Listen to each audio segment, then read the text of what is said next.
Hi, Carrie. Welcome to the podcast. Thank you so much for having me. This is going to be exciting. I know, I'm so excited. You were on my number one list when I started this podcast. I wanted Dr. Carrie Jones to talk all about hormones with me. So, yeah, I'm so excited to delve into many of the different hormones that may be found on the Dutch test. And we'll dive in a little bit deeper into what the Dutch test is and how that compares to something like an average blood test as well.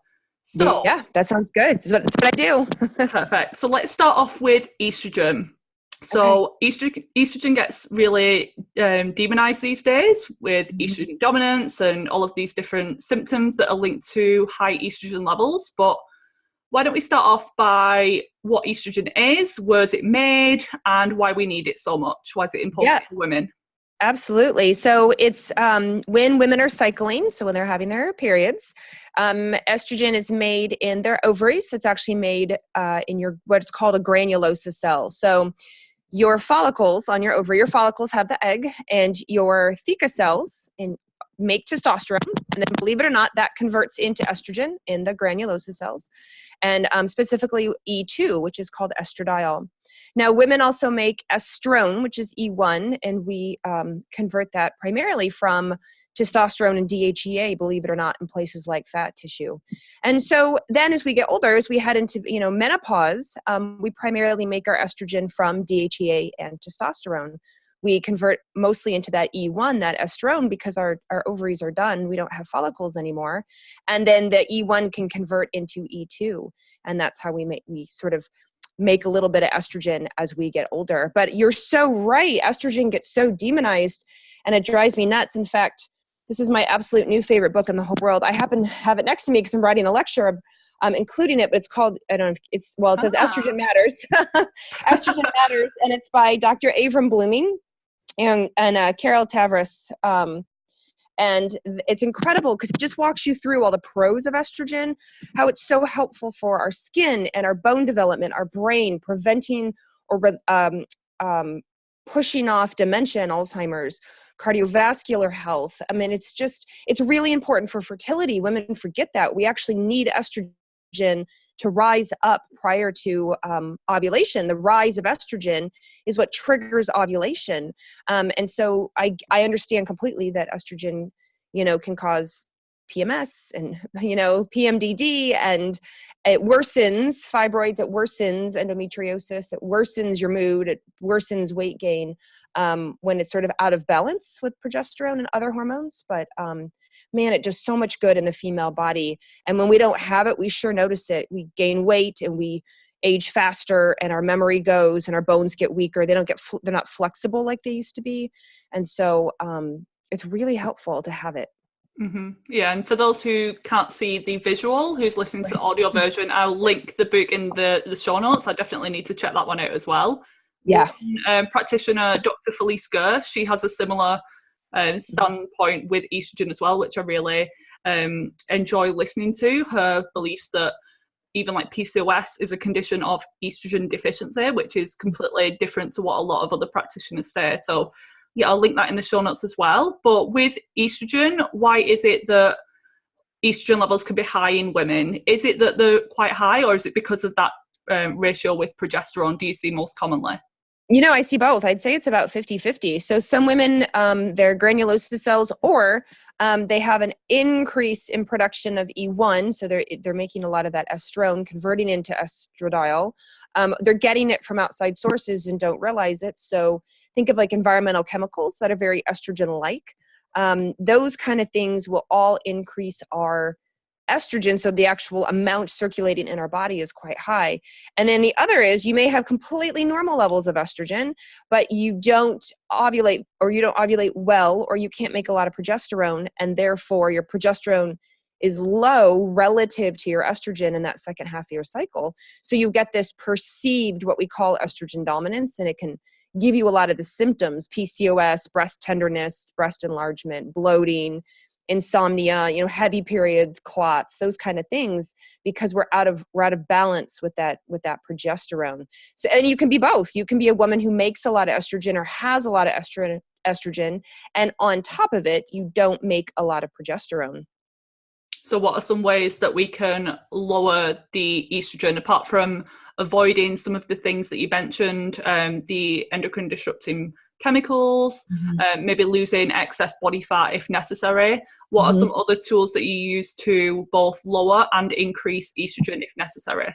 So to lower estrogen, specifically, I look a lot at so the fancy term where you convert DHEA and testosterone into estrogen is called aromatase. But the other big thing I look at is your detoxification. If your liver and your intestines don't have the ability to get that excess estrogen out of the body, then it's just going to recirculate. So estrogen goes through phase 1, phase 2, and what we call phase 3 detox. But when I work on treating it, when I'm working with patients or explaining to practitioners, I actually suggest treating it 3-2-1. So start with the intestines. Make sure you are going to the bathroom every day, maybe twice a day. Make sure you are eating a lot of fiber, having a lot of vegetables. Make sure you don't have parasites, candida, bacteria, these sorts of things. You're taking your probiotics. You're eating really healthy food. That's your phase 3. That's what gets the estrogen out. And then your phase 1 and 2 happen in, all over, but primarily we focus in your liver. And so that's things like making sure you're getting enough water, making sure that you're, cutting down or really reducing alcohol, making sure you're eating the foods like your broccoli, your kale, your cauliflower foods. Make sure you're getting enough magnesium. Magnesium is really helpful for that phase 2. Some people like to take baths, take Epsom salt baths, get that magnesium in. So definitely, depending on how they look on testing, there's a lot of really great at-home, simple things that women can do to help get their estrogen down. And I've heard you talk before about the bathtub analogy. So when we're talking about the E1, E2, and E3, could you just go into a bit more detail about what pathway is the best and share with us the bathtub analogy? I find that really helpful. My bathtub analogy. Yeah. So that correlates with your phase 1, your phase 2, and your getting it out of your system so you can go into phase 3 detoxification. So you make estrogen, so you make that E1 or that E2, and then you go through phase 1 detoxification. That's what I consider like the water coming into your bathtub. What kind of water is it? How fast is your water coming in? Is your water coming in really slow? So what's your ability to form a phase 1? Now, when you go through phase 1, you have 3 pathways you can choose. There's a 2 pathway, a 4 pathway, and a 16 pathway. So that's what I mean by like, what type of water is it? Is it 2 water? Is it 4 water? Is it 16? Now, historically, we consider the 2 pathway less carcinogenic. It's not necessarily healthy per se. It's just less risky when it comes to increasing our cancer formation or mutations in our DNA. Now, when the 2 pathway goes through phase 2, it becomes something that actually is anti-cancer. So then it is a good pathway. That's why we want that pathway. We want that end result because it's anti-cancer. And then the 4 pathway is considered more cancerous because it's more damaging to the DNA. It has a higher risk for damage to DNA. And we definitely don't want our DNA damaged. And then our 16 pathway is what we call the proliferative pathway. It makes things grow. So it could be good for bones, but it might be bad for other things like heavy periods, clots, fibroids, potentially, breast swelling, breast tenderness, things like that. So when I'm talking about my bathtub analogy, the water coming in, are you a 2-person, a 4-person, or 16-person? Well, then you have to get it through phase 2. You have to get rid of it, right? So that's the drain. And what's the ability of your drain? Is your drain open? Is your drain closed? Is your drain open but not open wide enough because you have so much water coming in? And so that's like the balance of your phase 1, phase 2. You want the right balance of water coming in, and then you want your drain open so you can literally drain it out of your body and get rid of it like a bathtub. Yeah. I really find that visual is quite helpful, and trying to create different analogies to help people understand because it is pretty complex. Yes. And if people are thinking, how do I find out what type of water, what type of bathtub I've got, then that's where the Dutch test will come in, and we'll dive in a little bit deeper at the end of the episode as to where they can find those types of things. Yeah. Am I right in saying that cruciferous vegetables, broccoli, particularly broccoli sprouts, are one of the best ways to move our quote harmful metabolites down to the healthy, good pathways? Yeah, broccoli sprouts are really high in something called glucoraphanin and something else called myrosinase. And when they combine, when they join forces, they turn into something else called sulforaphane. sulforaphane is actually super, super healthy and really helps you if you're going down that 4 pathway, the 4 pathway being maybe more carcinogenic, then the broccoli sprouts, the sulforaphane helps turn it away from the ability to cause DNA damage back to the beginning so that you can then detoxify it out of your system.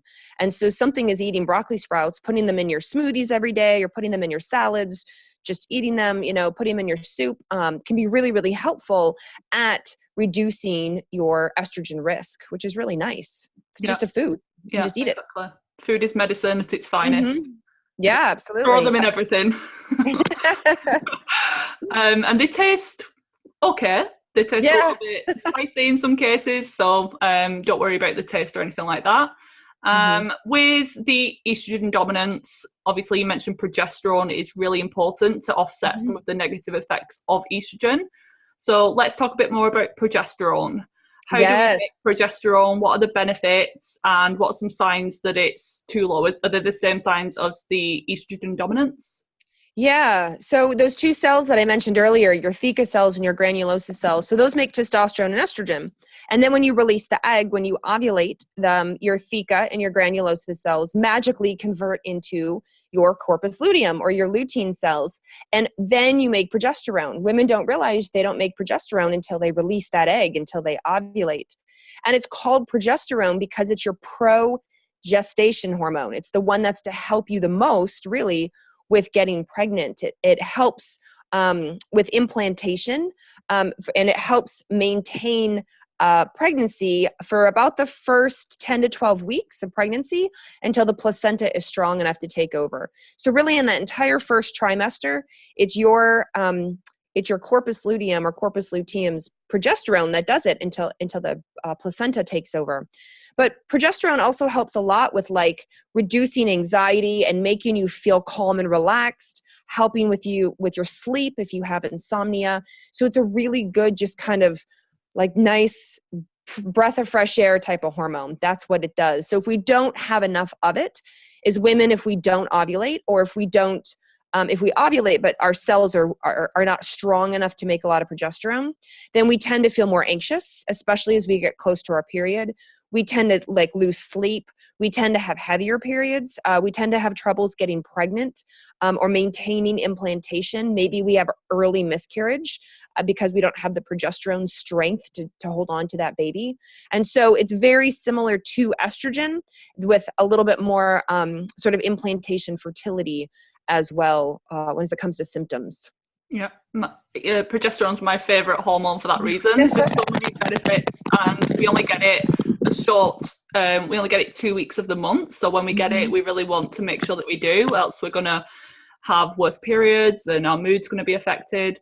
What are some kind of obstacles to ovulation? So what are some of the things that can either prevent ovulation or delay it? So people who have late ovulation, what are some factors that may be playing into that?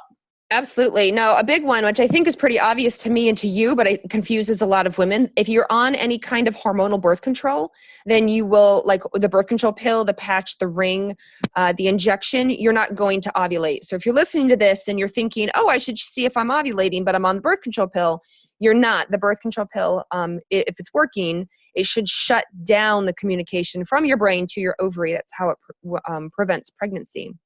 The coil, so the hormonal coil, such as the Mirena or the Skyla, it's about 50-50. So some women get full or partial suppression of ovulation and some women don't. It's just the effect of that particular coil. If you have the copper, also called the Paragard, that one should not interfere with ovulation. That's not one of its known side effects. So that's a really big one. But otherwise, if you're listening and you're like, I don't use any birth control, what's going on? Lots of things can get in the way in ovulation. If you think about it, ovulation is what is to try to get you pregnant. Whether you want to or not, like that's totally fine if you don't want to, but your body every month is thinking for biological purposes, you're going to get pregnant. So anything that interferes, any kind of like high stress, extreme exercising, under body weight, traveling time zones, thyroid problems, hypothyroid and hyperthyroid breastfeeding or having sort of high prolactin, any major nutrient deficiencies, head trauma, traumatic brain injury, or maybe you've been in a car accident and you've hit your head, and so now it's affecting your communication down to your other glands. So lots of these things can interfere with ovulation, and we don't even realize it. Over-the-counter pain medications, some women are taking them daily for headaches, for backaches, for, stomach, whatever, that can interfere with ovulation. Steroid medications, and think of like if you're doing that inhaler every day, if you're on maybe a steroid medication because you have some sort of inflammation or swelling or autoimmune condition that your doctors put you on steroids. Opioid pain medications will suppress ovulation. So you can see the list is huge, and I've just like scratched the surface. PCOS. I mean, there's so many reasons. And so when women are listening, then they're like, well, what one supplement can I take? I'm like, well, if you have a thyroid problem, that I will address you differently than I would address maybe somebody who has a traumatic brain injury, or somebody who's on a steroid inhaler, or, taking opioids because they just got out of surgery. And so the how I address it is definitely different. But ovulation is very, very touchy for a lot of women. Like me, for example, if I cross too many time zones, then my ovulation gets all screwed up. My body's like, I don't know where you are. Let's not get pregnant. We're not doing this.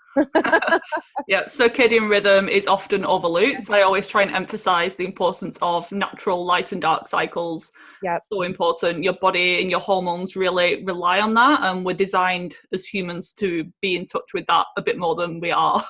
Yeah, it's true. And I was doing some research into melatonin, and just the whole the circadian rhythm. There's so much amazing research on circadian rhythm, and one of this paper I was reading a while ago said that melatonin obviously is a big influence on rhythm. It's your hormone that comes out at night at dark.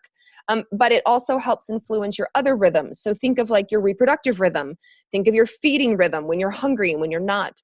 So when women are saying to me, I'm not ovulating very well, I don't know if I ovulate, like sleep is the first thing I talk about, because it's the easiest thing. Most women, I'm like, are you on your phone at night? They're like, yeah, I am. Are you on your tablet? Are you watching TV till too late? Are you up late? Are you having alcohol late? Are you having sweet, like desserts late?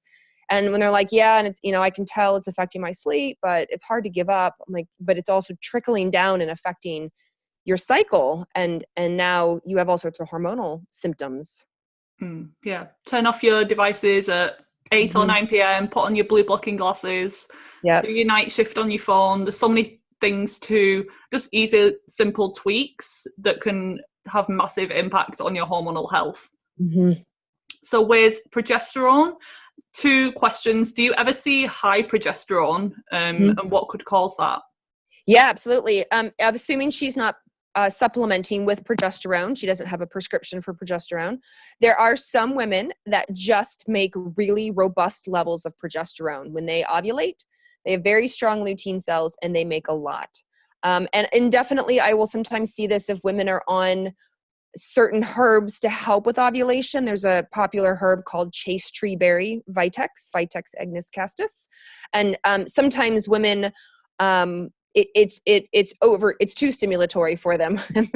They go from making very little progesterone to making a whole heap amount of progesterone, and you may think, well, that's not so bad, right?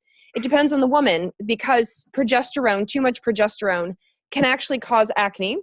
It can cause breast swelling, water retention, and headaches. It can make headaches worse, especially if you're a headache prone person. And so I have had some women who've gone on herbs, or they're on herbs, and they're like, oh my gosh, my headaches are back, or my face is breaking out. I'm like, okay, got to stop that, because it's actually, you're making too much progesterone. It's a great hormone. It's one of our favorites, right? But it's even too much can be symptomatic. Yeah, too much of a good thing. I think we're like that with everything, aren't we? If something's claimed to be good, we have it 24/7 and we can't get enough of it. Why not? Just moderation, people. Yes, nobody gets that. Yeah. And is there anything else that you'd like to recommend to boost progesterone levels? I know that sleep, Yeah. again, Vitex, anything B6 is else? another good one. Vitamin B6 is a really, really helpful one. So vitamin B6, you have to be careful of. You don't want to overdose. Again, too much of a good thing. It can cause neurologic problems, tingling, especially fingers and toes and things like that. But the active form is called P5P. And you can take, you can use, I tend to use P5P because you get much less risk for having those neurologic type symptoms. For example, I have a genetic SNP where I have a problem using my vitamin B6. And so I actually I think I take somewhere between 25 and 50 milligrams of P5P. Almost every day, every other day, every second day. I feel amazing. So much better, I should say. But I know I have that SNP and I know I can get away with that dose. But if you're taking just plain vitamin B6, definitely be careful. Most practitioners will stay to try to keep it under 100 milligrams. And then the P5P, most supplements you'll see in a range of like 10 to 50 milligrams. Sometimes higher, depending. But yeah, B6 is a good one. And a lot of people are actually deficient, or sort of suboptimal, maybe not outright deficient, but suboptimal in their B6 because just our food quality is so poor. We just don't get it like we used to. I think I'm the same with B6. I just need it all the time. I actually think I've got cryptopyrroluria. So zinc and B6, I feel like I just need them constantly. I can't be without my B6. Same. I went through a very long period where it was weird. I just knew instinctively I had to take I took P5P and I just craved it all the time. People are like, a supplement? I'm like, I know, it's weird. I just was always attracted to the supplement. And now I think I've gotten myself to sufficient levels because I only feel like I need it, or I only reach for that supplement a couple times a week. And sometimes, like last week, I think I only took it once. So you can become deficient in it. I think I was pretty deficient for a while. It's interesting, isn't it, how your body will start to tell you what you need, and that's a really good point to be at, where you're intuitively reaching for something, or even when your diet's really good one day, you're getting B6 rich foods, then maybe you can skip the supplement. But on days maybe you're traveling or you're extra stressed that day, then it's good to have on hand as well. So it's good when you reach that point, right, to know what your body needs and listening to that as well. Okay, so on to androgens. I know there's many different androgens in that group. So the male hormones, where are they made and what are their benefits for women? Yeah, there are huge benefits. There's so many benefits. Now, so we have a few androgens, but the two main ones we can talk about are testosterone and DHEA. So DHEA, there's DHEA and then there's DHEA-S. And so DHEA-S is what we call the S is for sulfates, the sulfated form. And it's the inactive form. So the body makes DHEA, puts an S on it, and then it's inactive. So it's like storage form. It's waiting. And then it takes the S off, and now it can go do things. It can go bind to receptors and make things happen. So your DHEA is primarily made in your adrenal glands, but you do make some of it in your ovaries as well. And you do make some of it obviously in peripherally when the body takes the S off and in whatever cell it needs to. And then now you have DHEA, but predominantly it's made in the adrenal glands. Now testosterone's a mix. Testosterone's made partially in the ovaries, partially in the adrenal glands, and partially in your fat tissue. It gets converted from a hormone called androstenedione that comes from DHEA into testosterone. And so with women, we do make testosterone a little bit kind of all over. So the ovaries, the adrenals, and out in our tissues as well.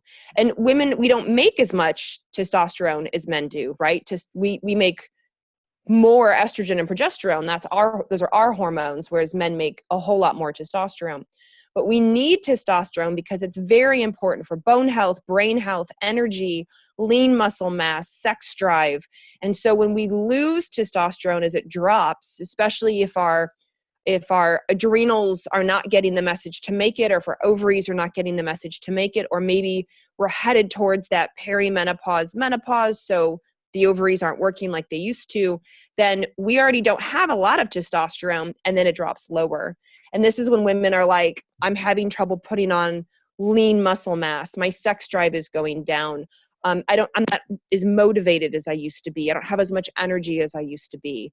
Testosterone helps with all of that.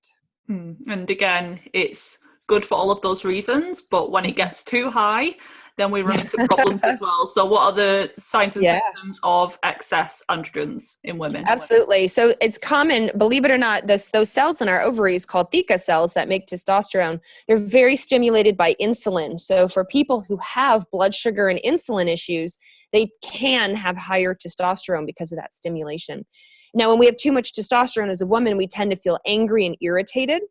We tend to get acne, especially along the jawline and the chin. We tend to get that dark, coarse hair in places we don't want. So in the sideburn area, on our chin, on our neck, around our nipple, on our bellies. And this is different than maybe, like if you are of a heritage that has dark, coarse hair, that's one thing. But if you notice as your testosterone has increased and you're starting to get sideburns and you shouldn't, if you've noticed like the hair around your nipple is getting more and darker and coarser, then definitely look into testosterone and DHEA. When they go down their pathways, when they go where they need to go, there's a pathway called an alpha pathway, the 5-alpha pathway. And the alpha pathway makes it more symptomatic. It's the more robust of the pathways. It's the one that gives us the acne, the anger, the irritation, what have you.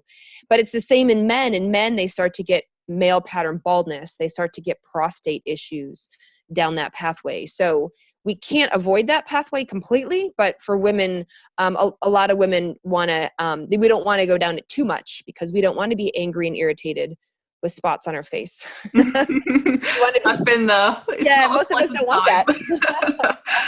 And with the high androgen levels, you mentioned insulin being a big driver. What are some other factors that may be playing into PCOS or just that high alpha state? Absolutely. So stress is another big one. So anything that upregulates your brain to adrenal pathway can increase testosterone and DHEA production. Inflammation for some people can really do it. So if you have an infection, if you're eating foods that you shouldn't be eating, so you're chronically inflamed, if you've got mold in your house and you're mold reactive, if you have Lyme disease, that's active, all these various things, candida, I have definitely seen that will push that alpha pathway. And usually people who don't feel good or who are sick or inflamed, they're usually angry and irritated. And they often don't have very good skin. And maybe they're having hair loss. Even as a woman, they're having what we call male pattern baldness, where they're starting to lose it at their forehead and at their temples, as opposed to kind of all over. When they pull their hair back in a ponytail, they can see that they're getting more of a receding hairline, or they're getting sort of that hair loss at the temples. And so by addressing those causes, you can help reduce your symptoms. Thankfully, there are medications that are on the market that are used to prevent that as well. But there are some supplements that are helpful as well. You mentioned zinc earlier. Zinc is a big one. The EGCG in green tea. So it's one of the active parts of green tea. Reishi mushroom, for those people who are into mushrooms, reishi is a really big one. There's a herb called saw palmetto. It's commonly used in like men's prostate formulas, but women can use it as well. Stinging nettle root is another really good herb. The root of a herb. Again, common in prostate formulas. Women tend to freak out. They're like, I don't want to take this formula. It says prostate. I'm like, I know. I have to always explain that. Yeah, I just need the stuff inside. So the good thing is when women say, what can I do? I'm like, well, the great thing is we can do a lot from inflammation. We can do a lot on blood sugar, insulin. We can do a lot on diet. And in the meantime, to help prevent spots and hair loss and all this stuff, we can do supplements to sort of help it move faster. And what are some ways that you like to support women with insulin resistance? Are you a fan of low carb diets, intermittent fasting? Insulin resistance.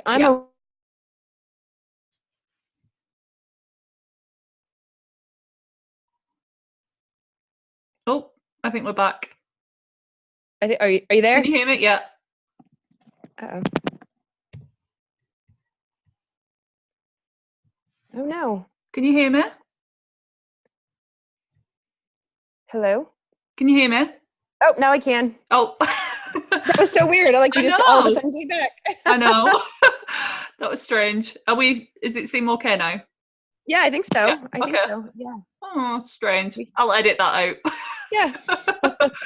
So, where were we up to? PCOS, insulin. Yes. So, apart from, so Like what with, products I use. yeah, so with insulin resistance, are you a fan of a low carb diet, and do you use intermittent fasting? I tend to I do more the intermittent fasting. And so speaking of Dr. Felice Gersh, I read the studies that she showed about women with PCOS. If they ate breakfast but stopped dinner sooner, that they did better for blood sugar and insulin and recovery. And so I have been encouraging that more. I don't have PCOS, but I used to not eat breakfast until a lot later, till maybe 10 or 11. And now I've been eating breakfast as soon as I wake up. And then I've been trying to cut dinner back because unfortunately I try. When I travel, it's really hard. But I find that I do better, feel better. My heart rate variability is better when I have my dinner much sooner and much smaller. And so that's usually what I tell women. But I also use things like berberine, the spice, or berberine, and I use inositol. Those are two really big ones that I use to help improve that insulin resistant state while working with them on diet, sleep, exercise, alcohol, that kind of stuff. Yeah, the common approach to intermittent fasting is, like you said, skipping breakfast, maybe having a bulletproof coffee, getting in a fasted workout. And right. I noticed myself, I tried that, and for clients as well, it just didn't work for some reason. But yeah, I agree with the earlier dinner time, and then getting that good fasting overnight is a much better approach, in my opinion. Yeah. And women tend to tell me they sleep better. And if they're tracking, if they're wearing the watch or the Oura ring or something, they say their deep sleep is going up, their heart rate variability is improving. When they notice that, when they're eating earlier or eat light dinners, which is great. I'm like, then let's keep it up. Would you only incorporate fasting for someone who's got really strong adrenals and who isn't got like HPA axis dysfunction, or do you feel like that can help to improve that maybe? If they wanted to try it, I wouldn't have them do it every day. I know some people are really into that time restricted feeding. They do it every day. I'd maybe say try it once a week and see how it goes. Having done the fasting mimicking diet on myself and testing my HPA axis for 8 straight days, I can tell you, if you don't have strong adrenals, it's going to be really tough. You're going to feel really pretty awful, and it might even make you worse in the end. So for mine, my HPA axis is actually quite good. So my before is normal. And then every day I did the fasting mimicking diet for 5 days. My cortisol goes haywire, as it should. I'm on a fasting mimicking diet. It's adjusting to help me adjust. Once I stop the diet, which after 5 days you stop, within 2 days I go right back to normal. So I have a normal response to hormetic stress, which is great. But if you already come into it with cortisol all over, then you're probably not going to get better. You're probably only going to feel worse, because for some people, making that change to time restricted feeding, intermittent fasting, fasting mimicking diet is too much of a stress. Their body is not ready for that yet. So they wait. I don't have them do that. Yeah. And I love seeing your results as well on Instagram. You're showing your data. I was a super geek, just really looking into how it was affecting you. But yeah, again, you're probably different from the average person in the fact that you're caring for your hormones. You know about all the supplements and sleep and everything. So for the average person, it may be a bit of a rougher transition during that. But I think some of the benefits of intermittent fasting could benefit a lot of people as well. There's just so much research on that. So before we move on to some of the other stress hormones, we didn't touch on elevating testosterone and androgens. So for the women who are maybe going through perimenopause and the androgens are lowering, would you recommend boosting them, or do you just feel like that's a natural thing that should happen and you kind of have to So just manage with the symptoms? and I understand the arguments. I know a lot of practitioners feel that menopause is natural and that we, as women, that we should just embrace it and, not try to do anything about it. And I've even had female practitioners say to me, like, women need to suck it up. Menopause is natural. And I'm like, it's like natural. I mean, it's natural, but humans, our life expectancy has also gone up exponentially in a very short amount of time. And so while I'm not thrilled with the person who designed menopause, some of this in perimenopause, the symptoms for women, let's just be real, they suck. I also don't believe women should suffer, not so much like for the hot flashes, night sweats. I can understand when practitioners say, just suck it up. But what bothers me is when things like dementia, memory decline kicks in, bone flexibility decreases, cardiovascular, endothelial, which is, so your arteries, the inner lining of your arteries get stiff and rigid. That's what bothers me, is when you're specifically telling women menopause is normal. It's okay to have significant memory decline, increase your risk for dementia, increase your risk for hip fracture, and increase your risk for cardiovascular disease. I'm like, no, that's actually not right. That's not okay. And I don't think that's like a healthy aging in any stance. There's anti-aging, and then there's healthy aging. I want women to be able to age however way they want gracefully and have their memory intact and be able to walk and not worried about a hip fracture and not be on all sorts of cardiovascular medications because their endothelial lining is really stiff and rigid. And so I do think I am a big supporter of women, working with their hormones, however that means, to get that back, to get that health. Now, when it comes to androgens, though, as women get into menopause, it's tough to get it up because you've lost your ovarian production. So there's 25% right there that's gone because you've entered into menopause. And now you have to rely on what we call peripheral conversion. So out in your body, the conversion and the production from your brain to your adrenals.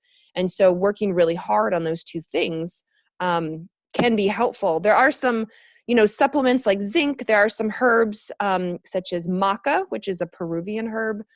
There's an Indian Ayurvedic herb called shatavari, which is also known as asparagus, racemosus.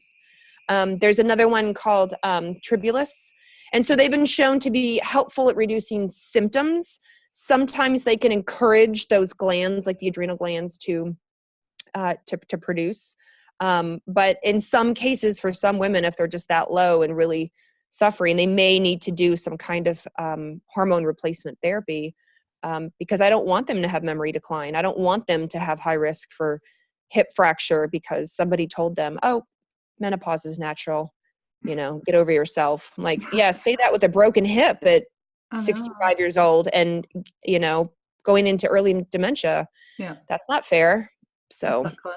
So the prevention is probably the best way to go about it. So for people who are maybe in the early 30s, mid 30s, focusing on adrenal health is going to be a really big important factor because your adrenals are like the backup hormone producing glands, aren't they? Into menopause as well. So that DHEA, that DHEA production is what makes your testosterone, what makes your estrogen when you go into menopause. And then just for the I tell women all the time, at your young ages, like exercise, do weight bearing exercise, get your bones as strong as possible because once you hit your 30s, it definitely starts to go downhill, and you don't want to increase your risk for bone fracture later in life. You want that good, bone rigidity and bone flexibility, or your bone density is what I meant, and bone flexibility as you get older, which a lot of women in their 20s aren't thinking about. They've completely different things on their mind versus what their bones are going to be like in their 70s, but 80s. But I'm like, if you start now, you'll reap the benefits later. So start now. Get your sleep now and eat healthy now and take care of yourself now. And it will only make it easier as you transition through the decades. I promise. Yeah, great advice. And I feel like I've still got all that to come, perimenopause, and just trying to now do the best that I can in my 20s and try and hopefully have an easy transition. That's the goal. Exactly. So on the hormonal aspect as well, there's a lot of information online about the pregnenolone steal. So I know that you mentioned that stress is really impacts progesterone production. Is that due to progesterone being stolen to create cortisol? What's actually going on there? Nope. So stress can absolutely impact progesterone production, but it happens at the brain. So stress, norepinephrine, epinephrine, so noradrenaline, adrenaline, and cortisol will impact from the hypothalamus and pituitary in the brain down. And that's why, because think about it, if you, the point, whether you want to or not, the point of the female body is reproduction. And if you're highly stressed out, then you're not generally, not always, but generally, sort of in a stable place to get pregnant and have a baby. And so a lot of women will have this reduced or no ovulation, or they'll have a reduced progesterone production. And so as a result, stress impacts that way. So the pregnenolone steal started because when you look at a steroid pathway on a piece of paper, and they have all the hormones and all the arrows and everything from cholesterol all the way down. The pathway is just on a piece of paper, right? It's 2D. But when you look at it really in life, it's not how it works. So cholesterol is the backbone to all of your steroid hormones. So if you want to make progesterone, you can't start with pregnenolone. You have to start with cholesterol. Always. It's the backbone. It's the first step. Always, no matter what. I don't care. So the pregnenolone steal, because on paper it looks like the pregnenolone can go this way and can go this way and can go this way. But if you look at in a gland, for example, the adrenal gland, the cell that makes cortisol, does not reach out to the ovarian lutein cells and steal its pregnenolone out of its mitochondria, which is where it happens. The creation of hormones happen. So there's no stealing between glands, just like the ovarian gland, that's making, estrogen can't steal from another gland that's, trying to make something else. So, and as far as we know, there's not one big mitochondrial pool of pregnenolone that's already gone from cholesterol to pregnenolone and is waiting to be converted. It happens in the cell, in the mitochondria. So the pregnenolone steal doesn't exist, which is like really mind-blowing to a lot of people because they're looking at the steroid pathway on a piece of paper. And I'm like, you have to remember that paper represents multiple glands, male and female, on one sheet of paper. But if you remove the gland, each individual gland, then and if you understand that it happens intracellularly in the mitochondria, then you'll quickly realize, like, oh, right, of course, like the ovaries are not stealing from the adrenals. Yeah. They can't. Yeah, very good point. I think more people need to be aware of that.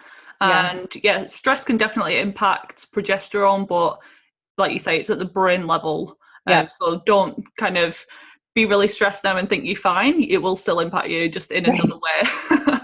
And then, I will get asked too, because I know in some countries you can actually take pregnenolone. So people will say, well, I take pregnenolone and I feel better. Like, of course you do, because pregnenolone converts into something called allo, ALLO, and allo can cross into the blood-brain barrier. So pregnenolone totally works, but it converts into allo and again goes from the brain down. And so it's different than like weaseling its way into an ovarian lutein cell to make progesterone. It has to start with cholesterol. And pregnenolone, as far as we know, does not turn into cholesterol and then turn back into pregnenolone and then go down the chain. It starts with cholesterol. So. Yeah. And that's the reason why we need lots of healthy fats in the diet, ladies, for the cholesterol. So don't be afraid of healthy fats. Just putting that out there. It is so true. Yeah. With the next two hormones that I want to focus on, the last two are cortisol and cortisone. So can you explain what they are, where they're produced, and again, why they're so important? Yeah, absolutely. So cortisol is produced primarily from the adrenal glands, although there is new research to show that other cells of the body have their own mini HPA axis that can make cortisol, but primarily from the adrenal glands. And cortisol is made first, and it's active. It's what goes around, does the things, help with energy, helps with stress, helps with blood sugar, helps with inflammation, helps with all these great stuff. The inactive form is called cortisone. So the body constantly goes back and forth between active cortisol and inactive cortisone, depending where you are in the system. For example, like in your sweat glands, in your sweat, like your armpits, your sweat glands, your body has a lot of something called mineral corticoid receptors. Cortisol can bind there, but the body doesn't like that. So in sweat glands, the body will, when cortisol comes in, the body will inactivate it quickly to protect itself to cortisone. And then when it leaves, it can reactivate to cortisol and go do its thing. And which is cool. It's a protective mechanism, so that you don't have, hopefully, excessive amounts of cortisol floating around, damaging receptors and tissue all the time. The body does have a system to try to help that. Now we can mess up our system. We mess up our system all the time. Plenty of people listening to this will say, well, I have really high levels of cortisol. Like, yeah, I know it's not a perfect system. But sometimes when you test, like when you Dutch test, I will see people have really high levels of cortisol, but also really high levels of cortisone as well, meaning the body is really trying to inactivate all that cortisol. It's just way too much. So it's really important on testing. We look at both. So I can tell you, is your cortisol being deactivated too much, or kind of at the right amount, which is neat. With the term, another myth that I want you to kind of bust is the term adrenal fatigue. What's actually going on there? Adrenal fatigue. Now, there's really like Addison's disease. Addison's disease is the true autoimmune where the adrenal glands literally cannot produce cortisol. The autoimmune condition has affected the cells that produce it. And so that's different than the traditional, like, take the quiz online, read the book, I'm so tired, I have adrenal fatigue. So believe it or not, I'm hoping people will realize as you and I are talking, like, it all starts with the brain, right? It's the brain's decision to tell the adrenals what to do. As far as we know, the adrenals are not necessarily self-directing. They don't have their own brain and make their own cortisol. They're primarily influenced through the hypothalamus in the brain and the pituitary. And so the idea that the adrenals, much like the ovaries, just run out of cells over time and turn into menopausal glands is not true. They don't. I mean, unless you have Addison's, but a lot of people don't. And so really we need to start looking higher at why is the brain not telling the adrenals to make cortisol, and that's why you're so tired? Or why is the brain making good amounts and the adrenals aren't listening? What's happening in the communication in between the top to the bottom? The brain to the gland. And so when it comes to adrenal fatigue, I understand what people mean, but it's actually much bigger and more systemic than we think, because there's so many influences on this and on the brain affecting the adrenal glands.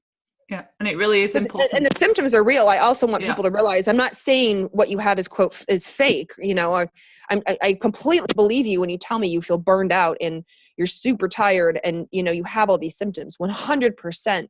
But everyone focuses on the little adrenal glands on top of your kidneys. And really, I want people to look bigger and wider. I want you to look at the immune system, the thyroid, the brain in particular, all of these, even the ovaries, just chemicals, just everything, all these, your intestines, the vagus nerve, like all of these things have a huge impact on whether your adrenals make cortisol or not.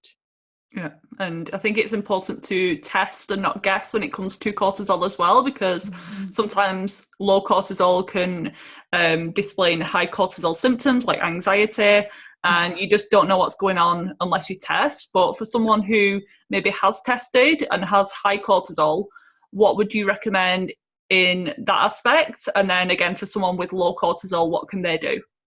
So, and this is assuming with high cortisol. Now, again, I run the Dutch test. So the Dutch test is much more comprehensive than maybe just your traditional basic saliva test.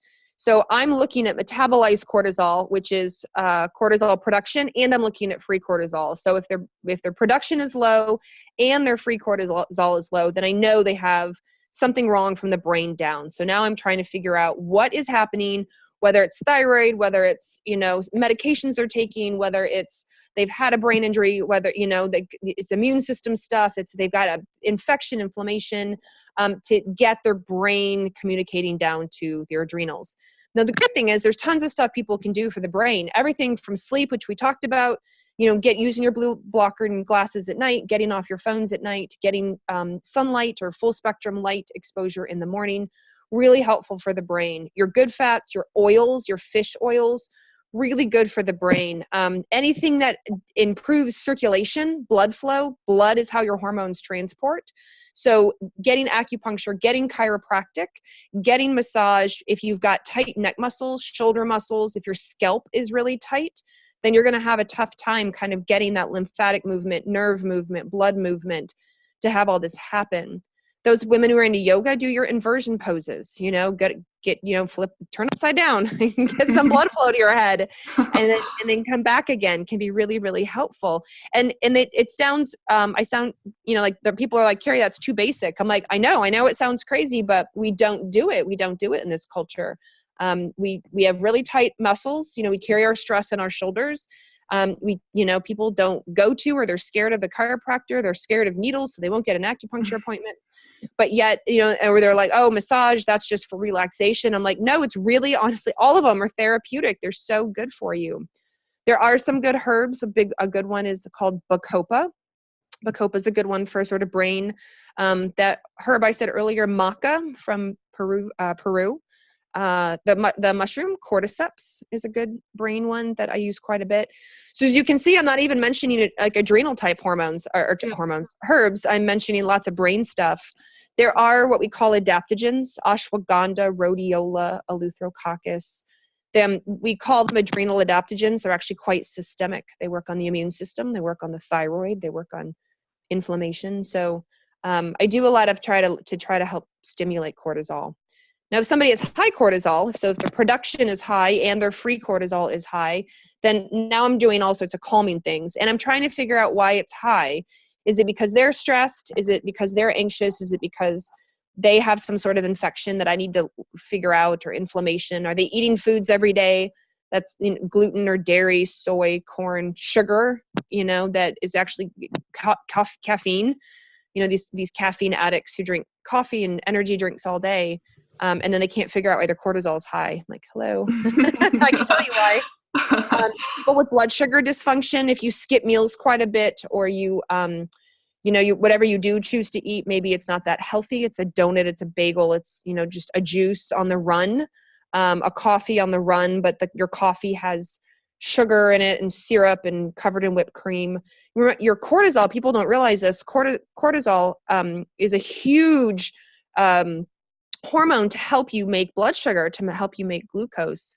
And so when your blood sugar is all over the place, then you're absolutely 100% going to have cortisol issues no matter what. So if you don't fix your blood sugar, if you don't fix the way you eat, then you're never going to fix your cortisol, because it's its job. Its job is to try to help you stay balanced. And so I'm working to try to figure out, why is this so high with this person?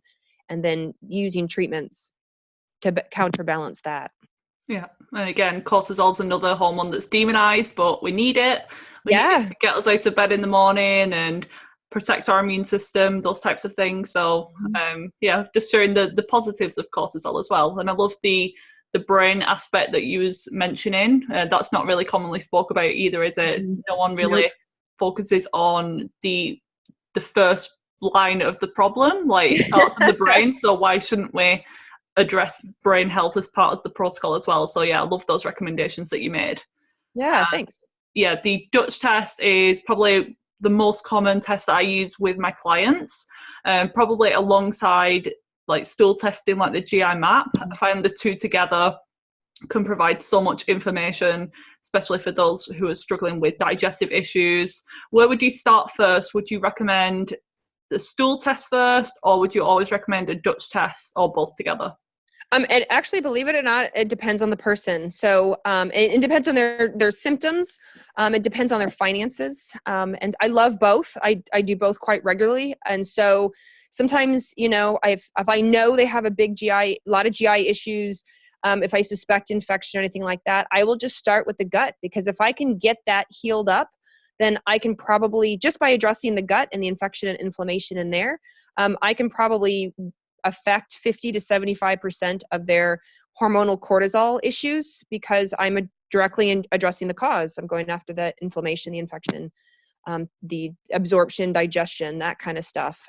But if it's sort of a combination, if they're really struggling hormonally or with cortisol symptoms, and they're having a lot of GI issues, and they can afford both and they want to work on both at the same time, then I will absolutely run both. If they don't have any GI issues, if they're like, I have no issues there, I have regular bowel movements, I don't have gas and bloating, I don't feel like that's an issue, then I won't run it. Initially I will just stick more if they're like, if she says I have hot flashes and night sweats, or I can't get pregnant, I've been trying to get pregnant, or I have really severe PMS, I have PCOS, then I may just start with the Dutch test and some other markers, thyroid, insulin, things like that, and then go from there. Yeah, so there's probably a lot of people listening to this, watching this, thinking, oh my God, I need to investigate all of these hormones. And the good thing is that the Dutch test can go through all of the different hormones that we've spoken about, show you whether your levels are high or low, what pathways you're going through. So can you just give us a bit more information about the Dutch test? How can people order it? How is it completed? And what other information can it provide, like the organic acids? How can they be helpful? Yeah. So first of all, I'll tell people Dutch is an acronym. We don't test for Dutch heritage. So it's dried urine test for comprehensive hormones. And it's usually, historically, it's a urine test. And so it's pieces of filter paper that women and men can run the test as well, urinate on these pieces of paper 4, sometimes 5 times through the day. They let the 4 or 5 pieces of paper dry, and they're just small. And then once they mail them back to the lab, and then we get the results. And so all the hormones that we talked about today, including things like estrogen detoxification, that 5-alpha pathway with testosterone, the cortisol and cortisone, melatonin, all of that is included in the Dutch test. And then, like you said, we've added a few extra organic acids on. So we have a few nutrition markers. So we have a B12 marker, a B2, B6 markers, a glutathione marker, glutathione being the most abundant antioxidant in your body. We have a dopamine metabolite, we have a noradrenaline metabolite, and we have a DNA damage marker called 8-OHDG. So we just got some extra things to help when it comes to hormones and cortisol, like what else may be an issue that can just sort of point you in that direction. And then where can people order the test from? Well, from you. They can order it from you. They can make an appointment with you.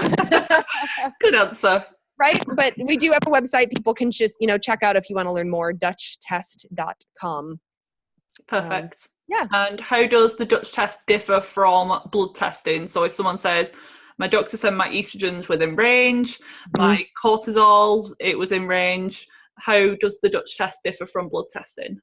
Definitely much more comprehensive. With blood testing, you only get that single marker and you don't get any of the pathways. And by pathways, I mean, you'll get your estrogen marker, but you won't get the detoxification. So your estrogen might be good, but then in blood, and you run a Dutch test and you see, oh, wow, I am going down too much of that potentially carcinogenic pathway, and you can do something about it. Or maybe you'll find that your phase 2 detoxification is not that great. Maybe your testosterone in blood is normal, but you have spots and you have hair growth and you're angry. And when we run the Dutch test, we see, yeah, it's normal, but the pathway it goes down is that 5-alpha pathway. So no matter what, you're going to be angry and irritated and have acne and dark coarse hair in places you don't want. And then we can do something about it. Same for cortisol. When you get your blood drawn for cortisol, it's a single 1 point, and it's a combination of what's free and what's bound up. So you don't actually know if the level is 10 in your blood work. You don't know if that's 9 bound up and 1 free. And remember, it's the free that does the action. Or maybe it's 9 free and 1 bound up. Those are very different results, but blood cannot determine the difference. They just say 10. So it's up to you to figure out what's going on. But with Dutch, it's really great because we do it throughout the day. So we get your cortisol pattern in the day called your circadian rhythm. Helps a lot for people who say, I'm really tired in the morning, or I'm anxious in the morning, or I can't sleep at night, because then we can see the up-down pattern. And we look at cortisone, like I mentioned earlier. So are you low in cortisol because you deactivated all to cortisone? And we also look at melatonin, which blood tests don't do. So maybe you're not sleeping because you don't make enough melatonin, not because your cortisol is high. Or maybe it's both. Maybe your cortisol is high at night and you don't make enough melatonin. And so we get this really big comprehensive, like, oh, let's pinpoint what's going on versus having to, draw a blood test that only tells us a little bit of information. And then you're told you're fine, but you don't feel fine. Exactly. And it's less invasive. You get more answers, more precise with certain hormones as well. So yeah, I just think it's an overall great test to really find some answers and speed up the healing process in a lot of cases. Definitely. I would agree. Yeah. I want to finish up with just 3 quick questions, if that's okay. The first one is, what's your favorite herb, nutrient, or supplement that you couldn't live without? Well, for me personally, I would have to say, like I said earlier, my B6. Yeah. That'd be for me. Yeah. For me personal, and would be a close second would be my fish oil. I take about 4 to 6 grams of fish oil every day. And I notice a huge difference when I do it. I know not everyone needs that much, but based on my genetics, I do, and I love it. Great. What's something that you're into lately? So this could be health related, completely random, just something that you want to share. Well, I mean, I know I showed this book earlier, but the book Estrogen Matters. The reason I'm so into it is, again, much like Dr. Gersh, is I feel like estrogen's really been vilified, and I'll be my birthday is June 19th. I'll be 42. And so I don't think, thankfully, knock on wood, I don't feel perimenopausal yet, but I know, it's coming. And so I have been doing a lot of research into all the original studies in 2002 that said, right, HRT is bad, the WHI study. And subsequently, since then, all the changes, all the backtracking, all the apologies, all the oopsies of like, well, maybe that study wasn't really that good. And actually, subsequently, since then, a lot of the authors have backtracked on what they've said. And that study's really been ripped apart. And so, but that's not taught, right? It didn't make national headlines. All the apologizing and backtracking didn't make headlines. What made headlines in 2002 is HRT will cause cancer, so you should stop it. And so because I'm turning 42, my pet project is to figure out, kind of the truth about estrogen and cancer. Even though I'm not into oncology, it's really for me personally, just to see what I think about it. Because I don't want dementia, and I don't want to broken. Me neither. I don't, and I want to, again, like there's anti-aging, and then there's just aging with a good memory, like there's a different, like I want to age gracefully, and I want to have my memory intact, and I want to be able to keep going hiking, and I want to, be able to still travel 40 years from now and be healthy at it. And so that's what my current passion is, to figure out the truth about estrogen, ER positive breast cancers, things like that. I think a lot of media has gotten in the way of the science. Yeah, definitely. I think it's something that I want to research in as well. It's just such a huge topic. I probably need to block out 3 months to dive into that research. But and you look absolutely amazing. You do not look 42. So whatever you're doing is the fish oil, the B6 is obviously working for you. I'm going to keep it up. Last question is, where can people find more about you online? Oh, Instagram is my favorite place ever. Instagram. So dr.carriejones. And everything I have on there is educational. I'm not trying to sell anything. Obviously I work for the Dutch test, but I don't have any programs or, things I'm telling people to sign up for, newsletters, stuff like that. It's just me educating about hormones. That's what I love to do. And definitely follow me and go back through all my posts and learn a lot. Yeah, there's so much on there. People could really, spend a weekend just going through all your posts, and they'll learn probably more than most conventional doctors, which is a little controversial, but it's really fun. I've had a number of conventional doctors write me to say, I didn't learn this in school. I had no idea.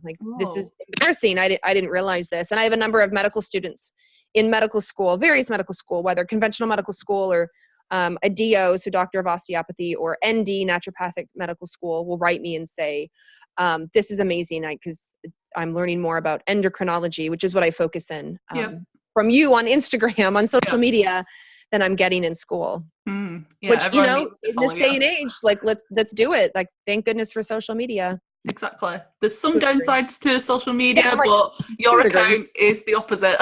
Yeah. And the quizzes that you do, so informative. You just learn something and have fun at the same time. It's not like you're in a lecture or anything like that. You really make it simple, easy to understand, and just, yeah, the information that you provide is gold. So Yeah. Well, yeah, I want to thanks. thank you so much for your time today, sharing all of this information. And yeah, I hope you have a wonderful rest of your day, Carrie. Oh, thank you so much. I really appreciate it. This has been great.